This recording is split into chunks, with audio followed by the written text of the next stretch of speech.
நாம இறைவனை என்ன பண்ணுவோம்னா, இறைவனுடைய ஒவ்வொரு நாமங்கள் சொல்லி என்ன பண்ணுவோம்னா, அர்ச்சித்து வழிபடுவோம். அந்த அர்ச்சனைக்கு தான் இந்த மலர்கள் என்ன செய்யப்படுகிறது அப்படின்னா, பயன்படுத்தப்படுகிறது.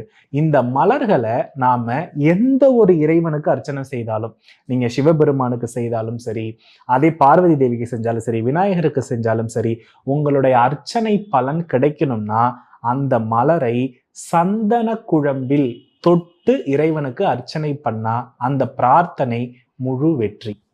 அப்போ மலர் என்பது எதை குறிக்கும்னா, சந்திர சுக்கிர சேர்க்கையை குறிக்கும். ஏன்னா சந்திரன் அப்படின்னா அதோடைய வேலிடிட்டி ஒரு நாள் தான். அது உடனே என்ன பண்ணிடும்னா வாடிடும். அதுல இருக்கக்கூடிய மனம் எதை குறிக்கும்னா, சுக்கிரனை குறிக்கும். இப்போ சந்தன குழம்பு எதை குறிக்கும்னா, குருவை குறிக்கும்.